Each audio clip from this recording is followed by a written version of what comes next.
Il faut savoir que le confinement est une expérience à laquelle l'homme n'est pas habitué. C'est une expérience qu'il n'aime, qu'il ne connaît pas et qui est à l'encontre de ce qu'il est.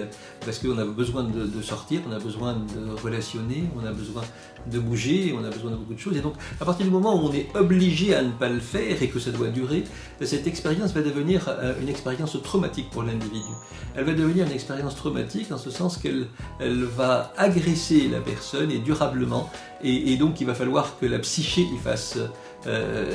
qu'elle fasse face à cette agression psychologique et qu'elle fasse en sorte à ce qu'elle ne la déséquilibre pas, qu'elle ne fasse pas rentrer l'individu dans un déséquilibre psychologique. Alors, deux cas de figure peuvent se présenter dans ce cas-là. Soit les personnes étaient déjà souffrantes psychologiquement, qu'elles avaient déjà des problèmes, auquel cas on voit réapparaître les mêmes symptômes que ceux qui existaient avant, et là il faut absolument consulter, ou bien ce n'est pas le cas, la personne n'avait pas de problème particulier, et dans ce cas de figure, elle va devoir faire face encore une fois et s'arranger pour ne pas subir les conséquences de cette agression psychologique durable. Les symptômes psychologiques, les symptômes de souffrance psychologique tels que l'anxiété, donc le mal-être, les inquiétudes pour tout et n'importe quoi. Un simple écoulement nasal peut devenir synonyme d'une grosse panique parce qu'on va penser qu'on est malade du Covid-19, et donc et en plus de ça on va avoir des symptômes psychosomatiques, des troubles du sommeil, des troubles du comportement alimentaire, des troubles sexuels et même des syndromes dépressifs authentiques et même d'autres maladies encore. Donc que sais-je, donc en tout cas il peut y avoir des conséquences non négligeables, parfois même importantes, et donc il faut s'en prémunir en se préservant contre la quantité, la somme d'agressions psychologiques véhiculées par l'information dans les réseaux sociaux. Ceci pour se prémunir de quelque chose et éviter donc d'être envahi par ces informations destructrices et inquiétantes. Mais on peut, et aussi on se doit d'avoir, disons, un autre vécu de cette expérience.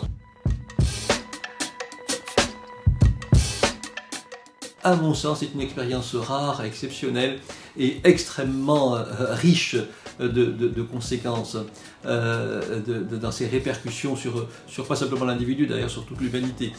Pourquoi? Parce que c'est une occasion unique, c'est une opportunité que nous avons de vivre quelque chose d'unique qui peut changer beaucoup de choses dans nos représentations sociales, dans nos modes de fonctionnement et surtout dans notre rapport à l'autre. À travers quoi? À travers la notion de lien. C'est une expérience qui va nous permettre de redonner toute sa place au lien avec la famille dans le noyau familial, dans la famille au sens plus large, avec les amis.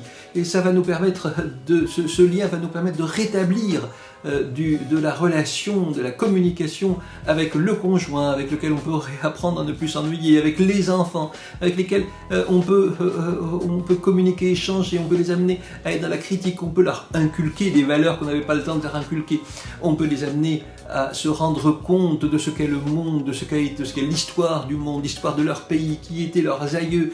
On peut les aider à développer le sens critique, le sens de la rhétorique. On peut, dans le jeu, dans le partage, faire énormément de choses, et encore une fois, il faut en faire quelque chose de constructif, de positif.